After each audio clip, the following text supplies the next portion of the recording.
Kolkata rape और murder case को लेकर अब टीएमसी में दो फाड़ हो चुका है। टीएमसी के नेता अभिषेक बनर्जी की चुप्पी पर ही सवाल खड़े हो रहे हैं। पार्टी के सीनियर नेताओं के इस मुद्दे पर आमने सामने नहीं आने पर ये साफ लगने लगा है कि अस्पताल की घटना पर टीएमसी में न सिर्फ मतभेद हैं बल्कि पार्टी दो खेमों में बढ़ चुकी है। आपको रिपोर्ट दिखाते हैं कैसे कोलकाता कांड पर अब ममता बनर्जी अपने घर में ही घिर चुकी हैं।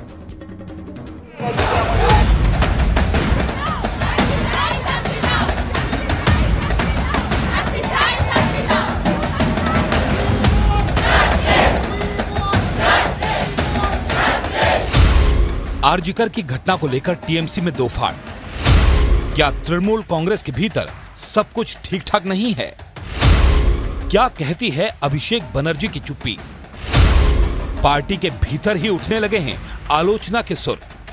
आरजीकर अस्पताल की घटना को लेकर राजनीतिक गलियारों में कई सवाल उठ रहे हैं।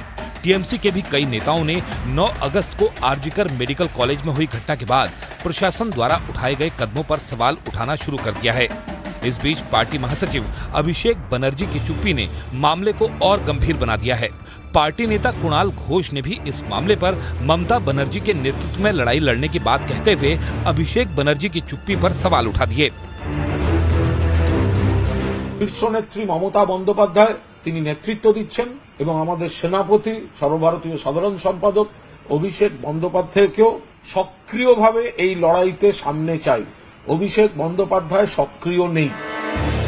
पार्टी के सीनियर नेताओं के इस मुद्दे पर सामने नहीं आने पर साफ दिखने लगा है कि आरजीकर की घटना पर टीएमसी में न सिर्फ मतभेद हैं बल्कि पार्टी दो खेमों में भी बढ़ चुकी है। हालांकि लगातार उठ रहे सवालों पर टीएमसी नेता फिरहाद हकीम सामने आए और इन अटकलों को बेबुनियाद बता दिया। কোনো মতভেদ নেই, কিছু নেই। মমতা ব্যানার্জির সাথে আমাদের সৃষ্টি তো মমতা ব্যানার্জি। অভিষেক সবসময় সক্রিয় আছে, এই নয় যে সবসময় মুখ দেখিয়ে সক্রিয় থাকতে। অভিষেক অত্যন্ত সক্রিয় আছে এবং আমাদের সাথে আছে।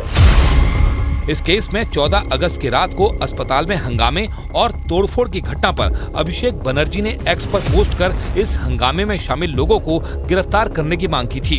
साथ ही प्रदर्शन कर रहे डॉक्टरों की मांग को उचित और जायज बताते हुए सरकार से उनकी सुरक्षा को प्राथमिकता देने की भी बात कही थी। जिस वक्त ममता बनर्जी ने रेप और हत्या के आरोपियों के लिए मौत की सजा की मांग करते हुए रैली निकाली थी, उस वक्त भी अभिषेक बनर्जी कहीं नजर नहीं आए, जबकि टीएमसी के दिग्गज नेता और राज्यसभा सांसद सुखेंदु शेखर राय भी 14 अगस्त को विरोध प्रदर्शन के दौरान अकेले ही धरने पर बैठ गए। उन्होंने इस घटना के बारे में गृह मंत्री अमित शाह को भी चिट्ठी लिखी।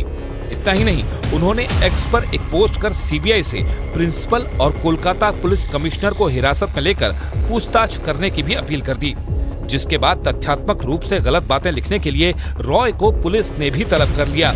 जबकि टीएमसी नेता कुणाल घोष ने भी एक एक्स पोस्ट कर सुखेंदु शेखर राय की पोस्ट को दुर्भाग्यपूर्ण करार दिया। टीएमसी में दो फाड़ की सुगबुगाहट तेज हुई तो बीजेपी ने भी बिना देरी किए ममता सरकार पर हमले बढ़ा दिए। इनके जो आपस के जो द्वंद्व वो और सामने आ रहा है और प्रखर रूप ले रहा है। इनके यहाँ खिचड़ी पक रहा है, इनको ये नहीं पता कि कौन किस खेमे में है। हाँ, इससे तो साफ एक चीज तो हो गया ना कि पार्टी खेमों में बट गया।